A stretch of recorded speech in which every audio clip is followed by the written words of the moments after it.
En el nombre del Padre, y del Hijo, y del Espíritu Santo. Amén.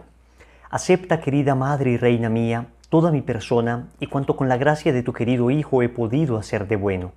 Yo mismo no soy capaz de conservarlo, dadas mi debilidad e inconstancia, y la forma en que me combaten continuamente mis enemigos espirituales.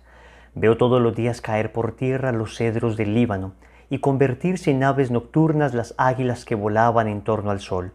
1000 justos caen a mi izquierda, 10.000 a mi derecha, mas yo confío en ti, mi poderosa y más que poderosa Madre. Tenme que no caiga, conserva mis bienes que no me saqueen, protege en mí la vida divina, defiende a quien a ti se ha consagrado. Yo te conozco bien y en ti confío.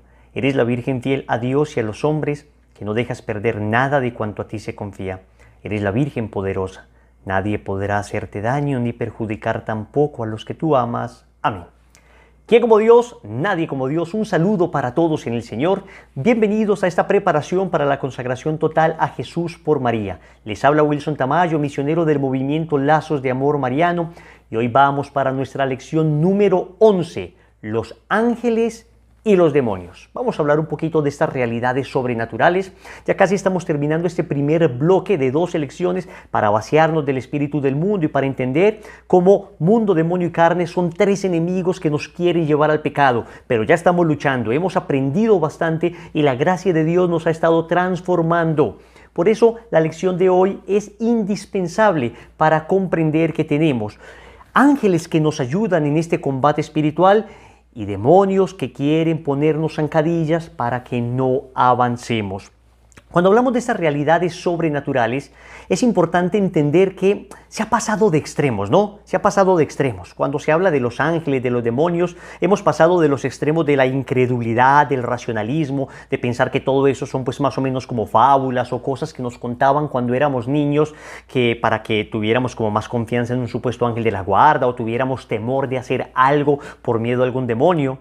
O hemos llegado a los otros extremos de darles, digamos, un protagonismo y una importancia desviada, digamos, con esto de la nueva era, por ejemplo, que ya vimos un poco de este tema, que nos hablan de ángeles, por ejemplo, que son más energías que seres espirituales, o que tienes que invitar, por ejemplo, a tu ángel a venir con un vaso de agua y que tienes que tener tu cama vestida de tal color y un poco cosas de la nueva era. O hablando del demonio también, cosas aterradoras, cosas que nos harían pensar pues como que el demonio es más fuerte que Dios. Nada de eso. Vamos a hablar desde una aproximación católica, cristiana, con la palabra de Dios, con el catecismo de la Iglesia Católica, con lo que nos han dicho los santos acerca de estas realidades. Y vamos a empezar hablando entonces de los ángeles en general. Empecemos diciendo que el catecismo de la Iglesia Católica, entre los numerales 3.25 y 3.30, nos hacen una descripción de aquello que nosotros como católicos creemos de los ángeles, porque está tomado de la palabra de Dios y porque ha sido la reflexión que los santos han hecho respecto a esto. En estos numerales nos hablan entonces varias verdades de los ángeles. Primero, nos dice que creer en los ángeles es un dogma de fe. ¿Qué es esto de un dogma de fe? Una verdad que debe ser creída. Si tú eres católico, debes creer en la existencia de los ángeles. No existe eso así de católico a la carta, donde yo escojo lo que me gusta y dejo lo que no me gusta. Aquí en esta consagración estamos aprendiendo que o somos católicos y abrazamos toda la fe, o no somos católicos y dejamos toda la fe. Esto de estar escogiendo más bien nos hace miembros de la nueva era, pero no de la fe católica. Algunas personas dicen, no, es que esto de los ángeles, digamos, Jesús habla de ellos, pero es por la cultura de aquel entonces. Entonces Jesús, claro, se adaptó a la cultura de entonces. Nada que ver con eso. Hay un sacerdote español, el padre José Antonio Sayés, que ha escrito uno de los libros más teológicos y maravillosos que se haya escrito sobre el tema de los ángeles y el demonio. Se llama El demonio, mito o realidad. Y él ahí demuestra que el tema de la existencia de los ángeles no era propiamente una cuestión del ambiente cultural en cada uno de sus aspectos, digamos en cada una de sus sectas y en cada una de sus áreas. Porque había incluso en la época de Jesús una secta llamada los saduceos que no creía en la existencia de los ángeles. O sea que si el Señor Jesús hubiera efectivamente pensado que los ángeles no existían o viniera a enseñarnos que los ángeles no existían, nada raro hubiera sido que nos hubiera dicho no existen los ángeles, porque en su época había personas que pensaban esto. Entonces no es que fuera una cultura de la época o una especie como de condescendencia que tuvo Jesús con la gente de la época que creía estas cosas de los ángeles. No, señores, Jesús habló con toda claridad de la existencia de ángeles y de la existencia de demonios. Esto del Padre Sayés es buenísimo para los que quieran estudiar más a profundidad desde argumentos mucho más teológicos. Entonces es un dogma de fe, creemos en la existencia de los ángeles. Segundo, para nosotros los ángeles son seres espirituales, no son energías. No son algo etéreo, no son un vientico que siento. No, se pueden manifestar ellos de muchas maneras distintas, pero son seres espirituales. Esto significa que tienen entendimiento y tienen voluntad. Significa que comprenden cosas y actúan. Significa que comprenden el bien y aman. Los ángeles buenos y los ángeles malos significa que se han confirmado ya en la desgracia de haber rechazado para siempre a Dios con su entendimiento y su voluntad. Son seres personales. Esto significa personal, que tienen entendimiento y voluntad, con los que se puede entablar una relación. No son espíritus, digamos, energías que son tan etéreas que pues nadie puede finalmente tener un contacto con una energía. No, son seres personales. También tenemos que decir con Santo Tomás de Aquino que los ángeles entienden de manera intuitiva la realidad. Ellos no son omniscientes, no lo conocen todo, solo Dios es omnisciente. Omnisciente significa que lo conoce todo, pero los ángeles entienden de manera intuitiva, mientras los seres humanos entendemos de una manera más discursiva.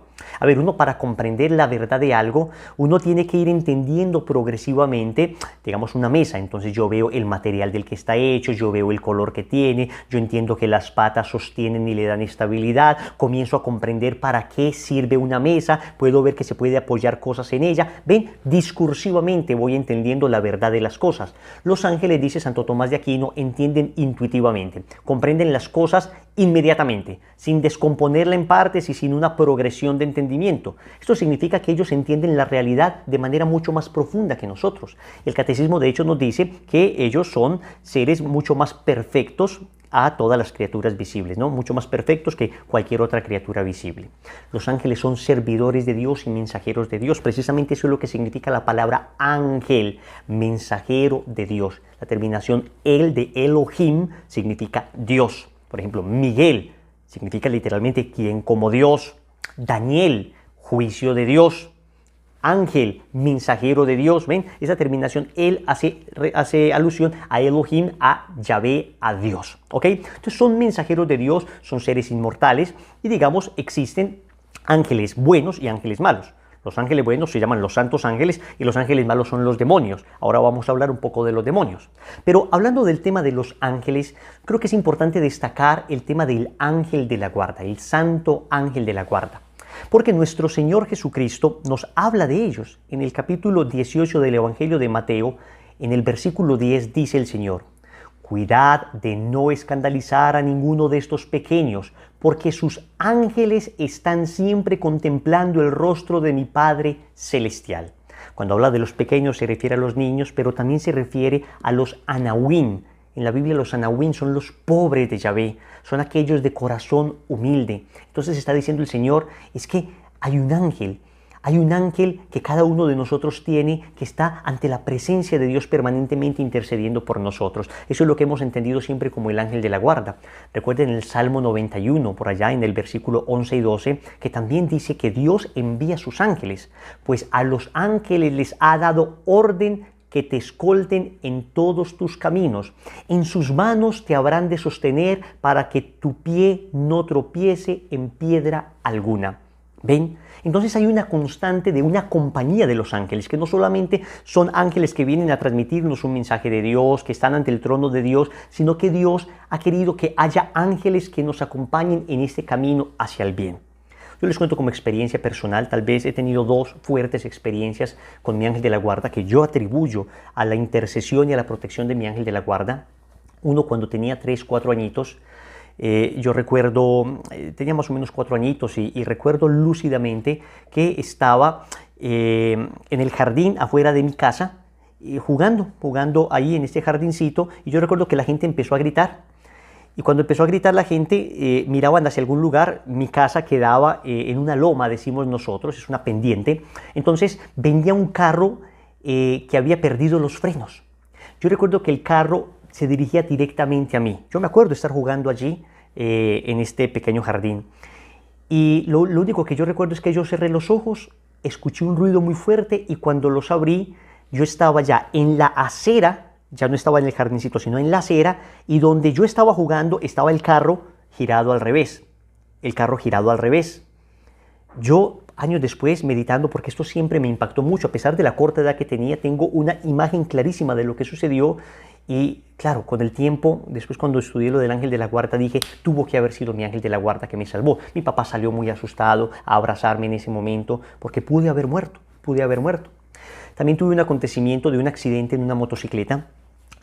Una señora iba en una camioneta y no se dio cuenta que había un stop, que había un pare. Yo venía en la motocicleta, iba precisamente para una Eucaristía a ser padrino de bodas de unas personas que habían acabado de ir al retiro espiritual, vivían en unión libre, se iban a casar y me invitaron a ser padrino de bodas.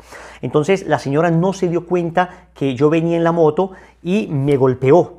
Salí 15 metros arrastrándome por el suelo. Eso es lo que dice el croquis del tránsito, de la policía de tránsito.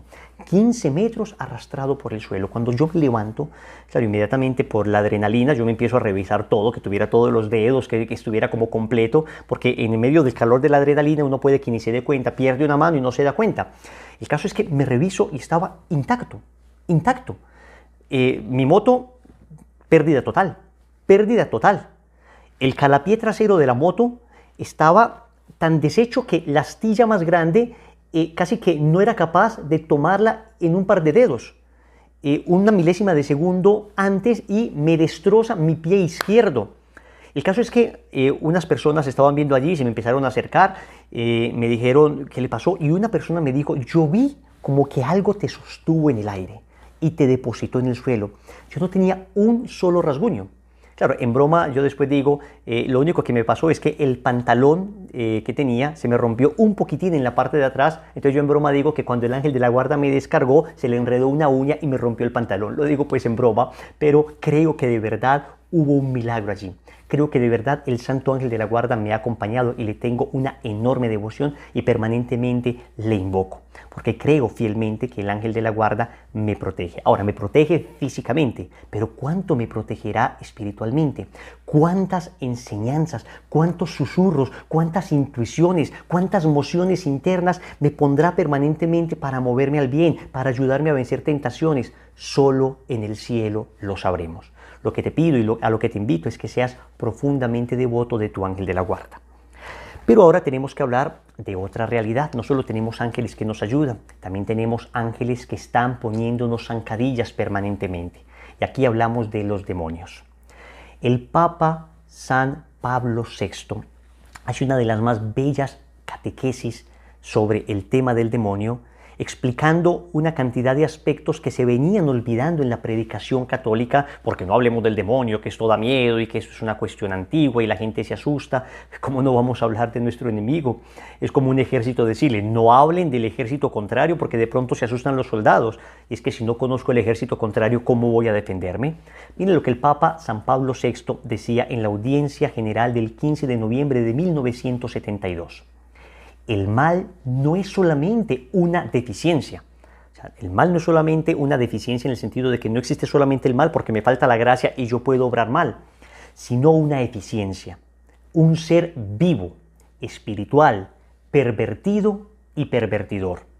Terrible realidad, misteriosa y pavorosa. Se sale del cuadro de la enseñanza bíblica y eclesiástica quien se niega a reconocer su existencia. Yo no creo en el demonio, entonces yo no creo en la palabra de Dios y no soy católico, porque tendrías que desconocer la Biblia que desde Génesis hasta el Apocalipsis nos habla de este ser. Y luego la enseñanza de la Iglesia es constante y unánime en la enseñanza de que sí existe.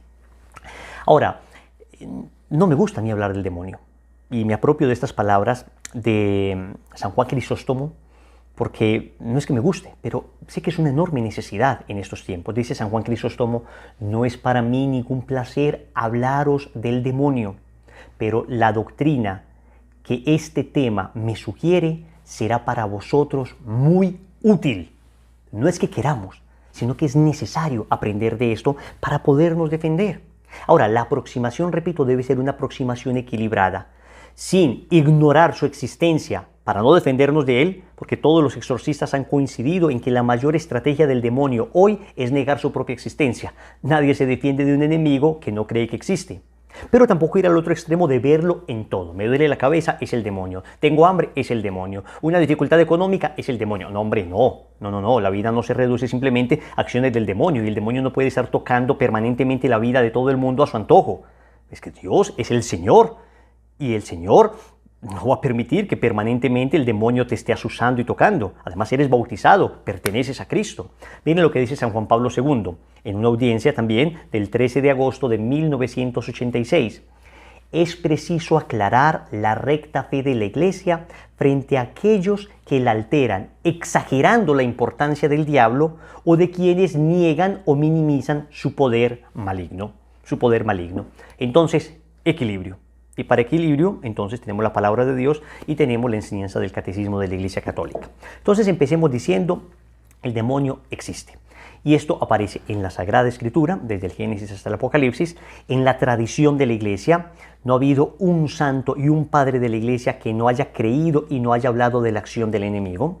En el magisterio de la Iglesia, que es el que tiene la capacidad y la autoridad para interpretar auténticamente la palabra de Dios, y ya vimos que en el Catecismo de la Iglesia Católica, entre los numerales 325 y 340 vimos, 325 y 330 vimos cómo el catecismo hace una larga exposición de los ángeles y de ahí en adelante hará una exposición del tema de los demonios. Pero también la experiencia lo confirma. Tenemos hoy la experiencia de santos exorcistas que confirman esto. Y es bastante curioso porque hay personas que se les puede hablar del amor de Dios, se les puede hablar de la redención, se les puede mostrar la sangre de Cristo, las llagas las puede ver como Tomás, puede meter la mano en el costado de Jesús y nada le vale. Pero en cambio, algún tipo de experiencia con el maligno, con el enemigo, le hace transformar, le hace orar, cambia de vida. Es increíble que para muchas personas una experiencia con el demonio ha sido la mejor catequesis que han tenido para encontrarse con el amor de Dios y para creer en el amor de Dios. Dice el catecismo en el numeral 392. La Escritura habla de un pecado de estos ángeles. Entonces, ¿quiénes son los demonios? Son ángeles buenos creados por Dios que en algún momento tuvieron una prueba donde ellos debían escoger o amaban a Dios libremente o le rechazaban. Como Adán y Eva tuvieron una prueba o amaban a Dios libremente o le rechazaban, también los ángeles la tuvieron. ¿Ok? Y esta prueba aparece, pero clarísima en la palabra de Dios, segunda de Pedro 2:4. Miren lo que dice segunda de Pedro 2:4. En efecto, Dios no perdonó a los ángeles que pecaron, sino que los precipitó en el infierno y los encerró en cavernas tenebrosas, manteniéndoles allí hasta el día del juicio. Hasta el día del juicio. O sea, hay una clara concepción judeocristiana de unos ángeles que pecan, que se rebelan contra Dios. Esta caída, dice el catecismo, consiste en la elección libre de estos espíritus creados que rechazaron radical e irrevocablemente a Dios y su reino. Encontramos un reflejo de esta rebelión en las palabras del tentador a nuestros primeros padres: seréis como dioses. El diablo es el pecador desde el principio, es una expresión del apóstol San Juan, primera de Juan, capítulo 3, versículo 8. Padre de la mentira, es una expresión de nuestro Señor tomada de Juan, capítulo 8, versículo 44. Recuerden que todas estas citas están en la descripción del video. No se preocupen, todo esto lo dejamos en la descripción del video para que usted tenga todos estos elementos y se forme sólidamente como católico. Entonces hubo una caída de estos primeros espíritus, hubo una caída de estos ángeles que libremente se rebelaron.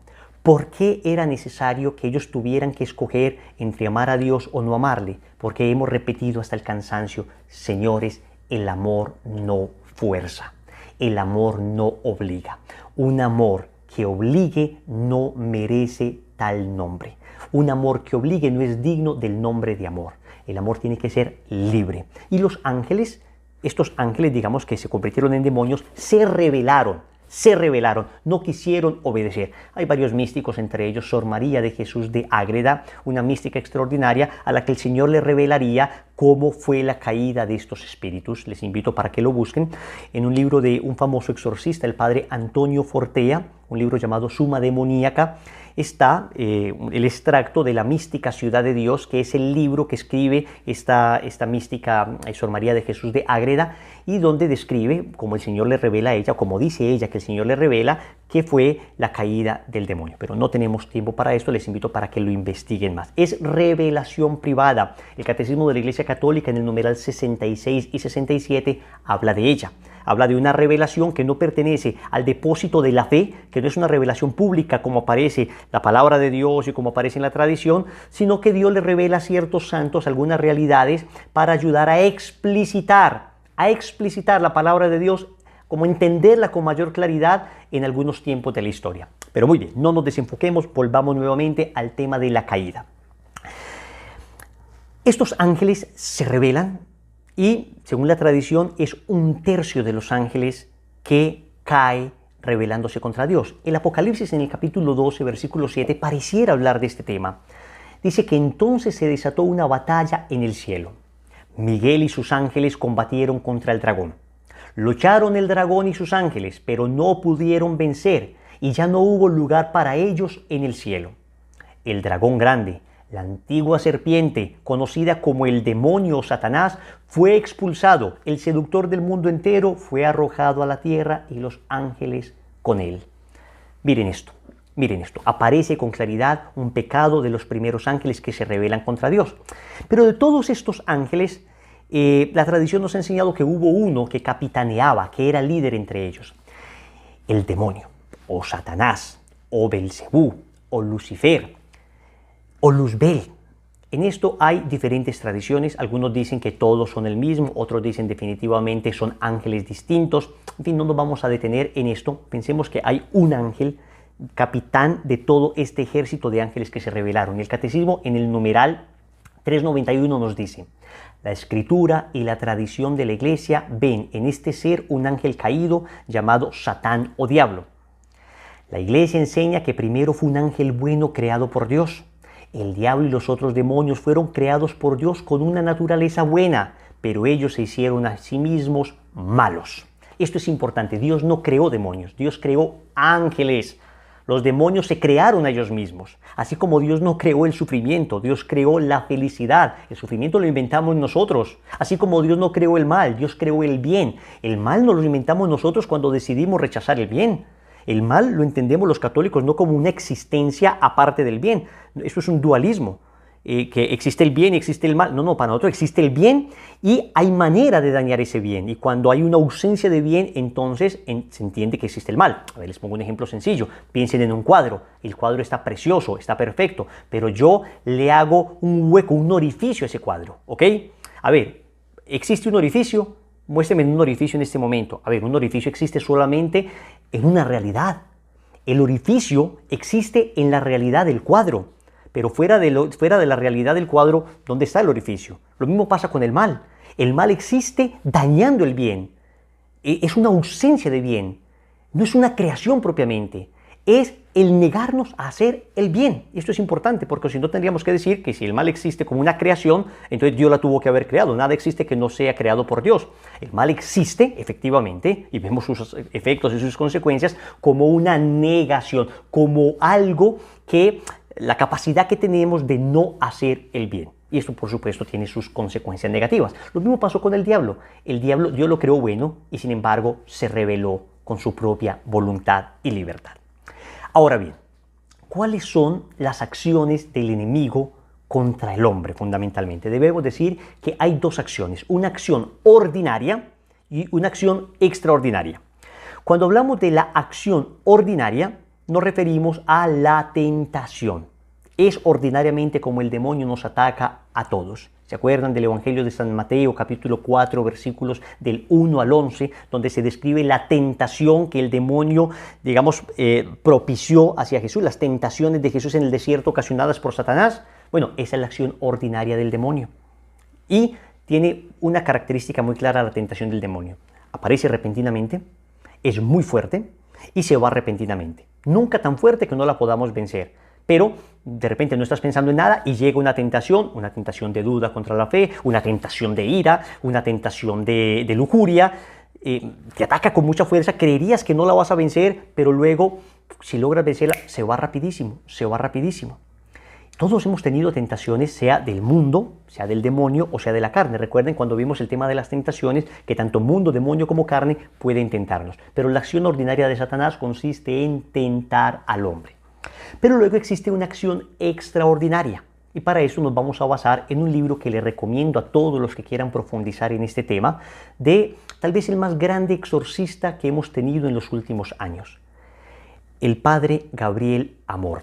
Yo tuve el regalo de Dios de conocerlo personalmente, de entrevistarme con él. Estuve con el fundador del movimiento al que pertenezco, Lazos de Amor Mariano. Estuve con Rodrigo. Estuvimos 3 horas hablando con él, preguntándole cosas. Él nos hizo oración. Un santo hombre. Más que el conocimiento que tenía, que ya lo había leído en sus libros, me impresionó su santidad de vida, su bondad, su mansedumbre, su paciencia.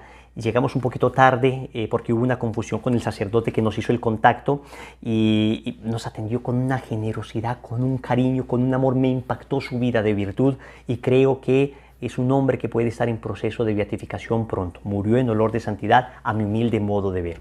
Escribe un libro que se llama Narraciones de un exorcista o Habla un exorcista, depende la editorial que lo publique. Y en este libro habla un exorcista entre las páginas 19 y 21 de la edición que yo tengo, que es una edición de la editorial Palabra. Dice el padre Gabriel Amor que el enemigo puede influir sobre las personas de 6 maneras distintas, digamos en un influjo extraordinario. Hablamos entonces de 6 maneras. Dice, primero, sufrimientos físicos. ¿Puede haber sufrimientos físicos de carácter demoníaco? Sí, lo vimos en el caso de Job, por ejemplo. Job recibió unas llagas producto de una acción demoníaca directa. ¿Todos los sufrimientos físicos son del demonio? De ninguna manera. Muchos sufrimientos físicos, la inmensa mayoría, son producto de enfermedades naturales. Pero el demonio y todos los demonólogos y todos los exorcistas coinciden en decir que el demonio puede efectivamente dañar a una persona. Y esto se ve cuando hay enfermedades que no parecen tener origen en ninguna parte. Todo sale como perfecto y sin embargo persiste el dolor en la persona. Y después de todos los estudios pareciera que todo está perfecto y no se logra saber qué es lo que pasa y ahí está. No digo que siempre que pase esto es del demonio, atentos, equilibrio, en esto equilibrio, porque hay cosas que simplemente no se han logrado descubrir médicamente, pero tiene su razón médica. Pero también sucede que hay personas que se les ora y la acción de la gracia hace que de repente la acción del demonio cese en la persona y esa enfermedad se cura. Yo he conocido decenas de casos de estos. Primero, entonces, enfermedades físicas. Segundo, posesión diabólica. Cuando hablamos de la posesión nos referimos al caso más grave de acción extraordinaria del demonio sobre una persona. Es cuando el demonio, dice el padre Gabriel Amor, ha tomado posesión del cuerpo de la persona, no del alma. Porque si el demonio tomara posesión de un alma, entonces la persona cuando peca, pues no sería pecado de la persona, sino que sería pecado del demonio. No, aún un poseso tiene libertad para obrar el bien o para obrar el mal. En ese sentido es sujeto de actos morales. Pero sucede que el demonio se apodera de la persona, digamos, esto suele suceder por pactos satánicos, suele suceder por consagraciones a Satanás. Son casos realmente extraordinarios, no son lo común. No son lo común, no son lo ordinario, pero los hay. Y desafortunadamente hay que decir con los grandes exorcistas de hoy que cada día los casos incrementan, porque en la medida en que decrece la práctica de la fe auténtica, empieza a crecer la práctica del esoterismo, de la brujería, de tabla ouija y todo ese tipo de cosas ocultistas que terminan contaminando a las personas. Bueno, para eso existe un ritual. Hay un sacerdote delegado por el obispo es el que puede exorcizar a una persona, y luego puede delegar también la potestad de exorcizar a una persona a un sacerdote, el exorcista de la diócesis. Toda diócesis debería tener un exorcista para tratar estos casos, que con el ritual de exorcismo hace una oración para que el demonio cese la influencia, la posesión sobre la persona. Viene una tercera o un tercer influjo del demonio sobre las personas que podríamos llamar opresión demoníaca. El padre Amor lo llama vejación diabólica, el padre Fortea, que es otro gran exorcista, lo llama influencia interna. En fin, ¿qué sería la obsesión demoníaca? Son trastornos y enfermedades desde muy graves a poco graves, pero que no llegan a la posesión, aunque sí se hace perder en ocasiones el conocimiento. hace cometer a las personas acciones y pronunciar palabras de las que no es responsable. Entonces, son personas que de repente entran en un trance, no son posesas propiamente, pero pueden perder el conocimiento de repente en medio del trance que tienen. Cuando se les hace el exorcismo, digamos, pueden ser conscientes de lo que está sucediendo en ese momento. Se han podido contaminar por algún tipo de práctica. Normalmente prácticas esotéricas, visitar brujas y cosas de este tipo de cosas pueden acarrear ese tipo de contaminación.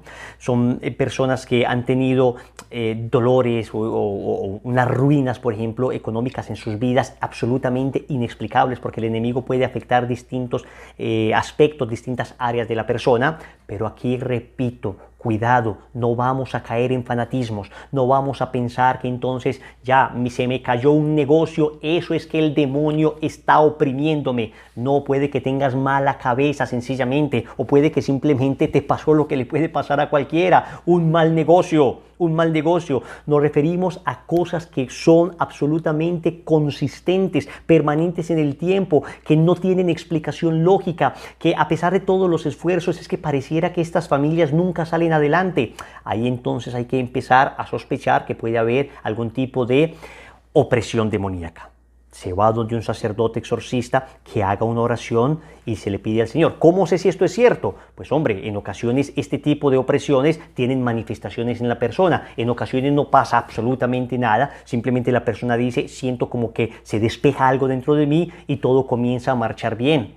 Por eso es importante aquí acudir a las personas autorizadas. En esto la iglesia es muy clara, porque existen multitud de movimientos, multitud de grupos que ofrecen servicios de liberación, y aunque es cierto que puede haber, digamos, ministerios de liberación que apoyen a los sacerdotes exorcistas, tiene siempre que tener estos ministerios de liberación comunión con la iglesia. Fuera de la comunión de la iglesia, entonces nos ponemos en terreno peligroso. Peligroso es que pasan una cantidad de exabruptos, y por eso la iglesia es tan prudente al respecto. Entonces hablamos de una tercera acción extraordinaria del enemigo sobre las personas. Viene una cuarta que se llamaría la obsesión diabólica. Se trata de acometidas repentinas, a veces continuas, de pensamientos obsesivos, incluso en ocasiones racionalmente absurdos, pero tales que la víctima no está en condiciones de liberarse de ellos, por lo que la persona afectada vive un continuo estado de postración, desesperación, cosas como deseos de suicidio. Este tipo de cosas pueden tener una raíz patológica desde la psicología, o puede tener una raíz espiritual. Aquí está lo complicado en el discernimiento. Resulta que puede coexistir en una persona, digamos, enfermedades espirituales y enfermedades psicológicas. Puede coexistir la acción del demonio y efectivamente una enfermedad psicológica. Por eso las personas dedicadas a los ministerios de sanación, de liberación, deben ser muy prudentes y tener un enorme discernimiento y tener un vasto conocimiento y una sólida vida de virtud y de oración para poder discernir en cada caso qué es. En cada caso que es. Y muchas veces ni se logra saber exactamente, simplemente la oración, la vida de virtud, el acompañamiento, también psicológico y psiquiátrico en ocasiones, hace parte del proceso de sanación de una persona. Finalmente aparecen las infestaciones diabólicas, que serían la acción del demonio ya no en personas, sino en casas, objetos, animales, por ejemplo, como aparece en la palabra de Dios, que el Señor envía los demonios a una piara de cerdos. Y por último, se habla de una sujeción diabólica, llamada también dependencia diabólica, que se incurre en este mal cuando nos sometemos deliberadamente a la servidumbre del demonio. Sería más o menos un agravante o una situación crítica de lo que se llama posesión. ¿Cómo hacer entonces para combatir contra el demonio? ¿Cómo hacer para combatir contra el demonio? El apóstol San Pablo nos dice en la carta a los Efesios, capítulo 6, versículo 12, lo siguiente: revestíos de la coraza de Dios para poder hacer frente a las acechanzas del diablo. Que nuestra lucha no es solo contra sangre y carne, sino contra los principados y las potestades, contra los dominadores de este mundo tenebroso, contra los espíritus malignos de los aires. Nos advierte San Pablo que tenemos un combate espiritual contra espíritus. Un combate espiritual que supera la realidad temporal, la realidad biológica, la realidad material, que hay un combate espiritual. Y miren lo que dice el apóstol San Pedro. Primera de Pedro 5:8. Sed sobrios y vigilantes, porque vuestro enemigo el diablo anda girando como león rugiente alrededor de vosotros, buscando a quien devorar. ¿Ven? Esto es un combate, aparece claramente en las Sagradas Escrituras. Entonces, ¿cómo defendernos de la acción del enemigo? Lo primero, lo primerísimo, estado de gracia. Vivir en estado de gracia, es decir, vivir confesado. El enemigo poco puede en una persona que habitualmente está en gracia de Dios, que vive confesado, que no está abriéndole puertas a través del pecado. Y lo peor que puede hacer el demonio no es, escúchame bien, poseer una persona. Porque una persona posesa podría ser muy santa, vivir santamente, morirse e irse al cielo. Punto. Lo peor que le puede pasar a una persona es caer en pecado, aunque no tenga ningún tipo de influjo extraordinario del demonio. Porque en cambio esa persona en pecado podría morirse y si es que no se arrepiente, a pesar de la insistencia amorosa de Dios, podría perderse eternamente. Entonces, ¿qué miedo de la posesión? No, qué miedo del pecado. Qué miedo del pecado. De eso sí, huyamos del pecado. Pero de todo lo otro, mi Dios es absolutamente poderoso y puede hacer lo que sea. Pero en cambio, cuando uno peca, viene el tema de la libertad y Dios no puede obligar a una persona a salvarse. No lo puede obligar, no lo puede obligar. Le propone, pero no le impone. Entonces lo primero es estado de gracia. Y esto va muy de la mano con una sólida vida sacramental, confesión frecuente, Eucaristía frecuente. La misa dominical no puede faltar por nada del mundo, pero es que si uno tiene el hábito de la misa diaria, mucho mejor, muchísimo mejor. El amor a los sacramentos es clave porque los sacramentos son el medio ordinario a través del cual Dios nos comunica la gracia. Pero también para protegernos de la acción del enemigo vienen la oración y la mortificación. Recuerden que el Señor le dice a sus apóstoles en Mateo capítulo 20, versículo 21, dice, pero esta clase de espíritus no sale sino con oración y ayuno. Oración y mortificación, oración y ayuno en general. Entonces se requieren ambas cosas, se requiere ser una persona de vida de oración, porque el enemigo no puede soportar un alma que ora, porque un alma que ora está unida a Dios, es un alma enamorada de Jesús. Ahora, no oramos solo para protegernos del demonio, oramos fundamentalmente porque amamos a Jesús, porque nos encanta tener una relación con Él, pero luego esta relación, este amor entre Dios y el alma orante, no la puede soportar el enemigo y se tiene que ir, se tiene que ir. Un alma que arde en amor, arde en oración, es un alma al que el demonio no se le puede acercar. Por ahí dicen algunos santos que es como una olla, que está ebulliendo. Las moscas no se pueden acercar a una olla que está ebulliendo, a una olla que está hirviendo, ¿ok? Las moscas se tienen que ir. Lo mismo, los demonios no se acercan cuando encuentran un alma ardorosa y enamorada de Dios. Y si a esto se le suma la mortificación, mejor, porque muchas veces, desafortunadamente, somos buenos orantes, pero poco mortificados, y es necesario tener una vida de mortificación. Esto fortalece la voluntad, esto fortalece la vida espiritual. Bien, tercero, la lectura de la palabra de Dios. ¿Recuerdan cómo el Señor rechazó la acción del demonio en las tentaciones del desierto con la palabra de Dios? En el Evangelio de Mateo, capítulo 4, versículo 10, el Señor le dice a Satanás, apártate, Satanás, porque está escrito, al Señor tu Dios adorarás y solo a Él darás culto. Cuando le dijo el demonio, póstrate y adórame y te daré todo. Apártate, Satanás. La palabra de Dios, la lectura permanente de la palabra de Dios, la lectura orante de la palabra de Dios, la lección divina todos los días, hace que el demonio no pueda soportar, porque eres una persona habituada a escuchar la voz de Dios y cuando el demonio te habla, sabes que es el demonio, porque estás tan acostumbrado a escuchar a Dios que inmediatamente entiendes que esa voz que te susurra esto y aquello no puede ser la voz de Dios, sino la voz de Satanás. Entonces, la lectura permanente de la palabra de Dios, indispensable, pero también los sacramentales. La Iglesia nos ha regalado el don de los sacramentales.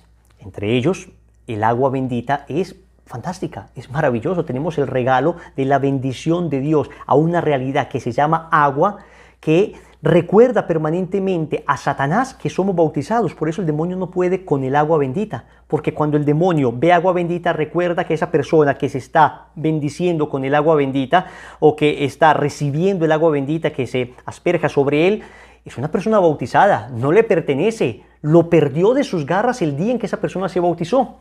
Santa Teresa de Ávila, en el libro de la vida, es una biografía que tiene ella, en el capítulo 31 habla del agua bendita y dice, Tras muchas ocasiones tengo la experiencia de que no hay nada como el agua bendita para hacer huir a los demonios y evitar que regresen. De la cruz también huyen, mas vuelven. Debe ser grande la virtud del agua bendita.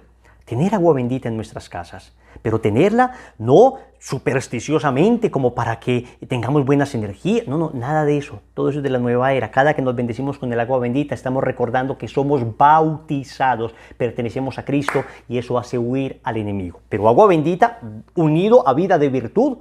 No puede ser que digamos, derramo agua bendita sobre mí y luego una vida de pecado, de nada sirve decirle a Satanás, vete con el agua bendita y después te abro las puertas de mi corazón con el pecado. De nada sirve, de nada sirve. Nos estamos consagrando a Jesús por María y es importante entender que la Virgen María cumple un papel protagónico en la lucha contra el enemigo. En Génesis capítulo 3, versículo 15, el Señor opuso al demonio una mujer que le vencería. Le dice el Señor a la serpiente, pondré enemistad entre ti y la mujer, entre tu linaje y el suyo. Ella te aplastará la cabeza mientras tú tratarás de herir su talón. Pues resulta que esta bienaventurada mujer tiene una potestad sobre el demonio tremenda para aplastarle la cabeza.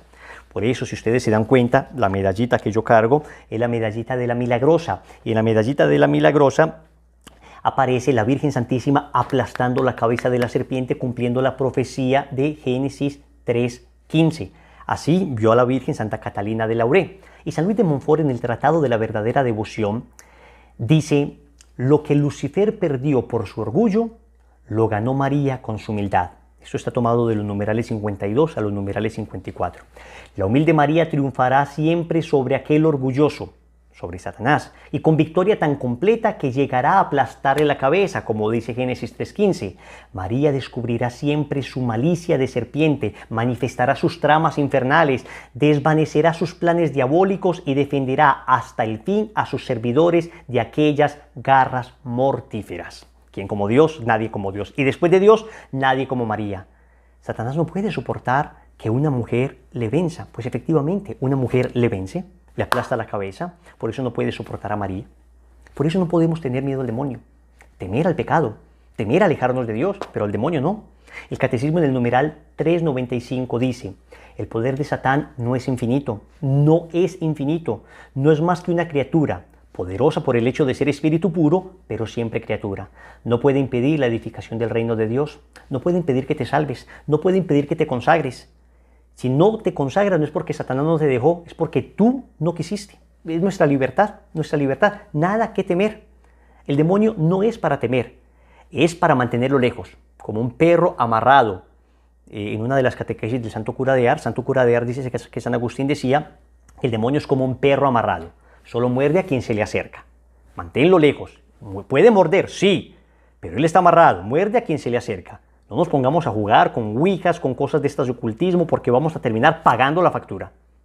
Santa Teresita del Niño Jesús, en el capítulo 1 de su biografía de la historia de un alma, cuenta algo que le sucedió cuando era niña, cuando tendría unos 4 años. Dice ella, una noche soñé que salía a dar un paseo sola por el jardín. Al llegar a la escalera había que subir para llegar a él. Me paré sobrecogida de espanto. Delante de mí, cerca del emparrado, había un barril de cal. Y sobre aquel barril bailaban con agilidad sorprendente, a pesar de las planchas que arrastraban sus pies, 2 horribles diablillos. Había un barril y 2 diablos bailando ahí. De repente fijaron en mí sus encendidos ojos y luego en aquel mismo instante, mostrándose mucho más espantados que yo, salieron del barril y fueron a esconderse en la ropería que estaba enfrente. Viéndoles tan poco valientes, quise saber lo que iban a hacer y me acerqué a la ventana. Los pobres diablillos estaban allí, corriendo sobre las mesas sin saber qué hacer para huir de mi vista. A veces se acercaban a la ventana mirando con recelo para ver si yo seguía allí, y al verme empezaban a correr de nuevo como desesperados. Este sueño nada tiene ciertamente de extraordinario, dice Teresita. Creo, sin embargo, que Dios ha permitido que lo recuerde siempre para demostrarme que un alma en estado de gracia nada tiene que temer a los demonios. Un alma en estado de gracia nada tiene que temer a los demonios, que son cobardes, capaces de huir ante la mirada de un niño. ¡Qué belleza! Y luego dice Teresa de Ávila, en el libro de la vida también, en el capítulo 25, no entiendo esos miedos. Demonio, demonio. donde podemos decir Dios, Dios y hacerle huir. Y hacerle huir. Nada de miedos. Estamos con Dios. Nuestra madre nos acompaña, nuestro ángel de la guarda. No le temíamos al demonio cuando vivíamos en pecado, cuando estábamos en la vida, digamos, que Él nos proponía, cuando éramos socios de Él. Le vamos a temer ahora que estamos con el Rey del universo, estamos con el Creador, con el Señor de señores, Rey de reyes, ante el que toda rodilla se debe doblar en el cielo, en la tierra y en los infiernos también. Nada que temer, nada que temer. Yo te quiero invitar para que en este momento hagamos un poco de oración. Se nos ha ido un poco larga la lección, pero valía la pena clarificar muchas cosas de esto. Vamos a sentirnos abrigados por el manto de Nuestra Señora. Nada que temer, ni al enemigo, ni al mundo, ni a la carne, ni a nada, porque estamos bajo su manto. Ya no tengo que temer, ya no hay cosas que me asusten, no me da miedo el ayer, ni tampoco mi mirada teme ver el porvenir, ni saber a dónde ir por un mañana,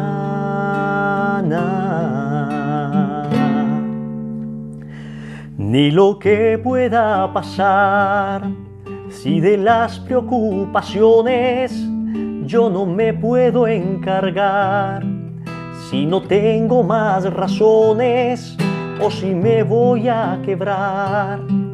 Dios me dice hay que esperar bajo tu manto,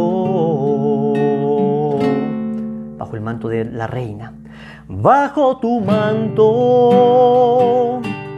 No hay tempestades que me azoten contra el viento, ni esclavitudes amarradas por el tiempo. Lo tengo todo, te tengo a ti. Siéntete abrazado por el manto de tu madre. Bajo tu manto, lleno de estrellas que iluminarán mis noches. Ya no habrá juicios fariseos o reproches, pues soy tu hijo, cuidas de mí. Díselo. Pues soy tu hijo, cuidas de mí. Díselo una vez más. Pues soy tu hijo. Díselo a tu madre. Cuidas de mí. Ya no tengo que temer. Gloria al Padre, y al Hijo, y al Espíritu Santo, como era en el principio, ahora y siempre, por los siglos de los siglos. Amén. Práctica. Vamos a aprendernos la oración a San Miguel Arcángel que el Papa León XIII escribió. He visto que en varios países tenemos versiones distintas. Apréndela como en tu país la rezan. En Colombia la rezamos así. San Miguel Arcángel, defiéndenos en la pelea. Sé nuestro amparo contra la maldad y las acechanzas del demonio. Reprímele, oh Dios, como rendidamente te lo suplicamos. Y tú, príncipe de las milicias celestiales, armado del poder divino, precipita al infierno a Satanás y a todos los espíritus malignos que para la perdición de las almas vagan por el mundo. Amén. La vamos a dejar en la descripción también. Y la vas a hacer, después de aprendértela, durante esta semana, durante estos días, pero de una manera especial 10 veces seguidas, para experimentar la presencia también de los ángeles con nosotros y de San Miguel Arcángel. Nos vemos en la próxima lección. Que la gracia de Dios sea con ustedes. Bendiciones.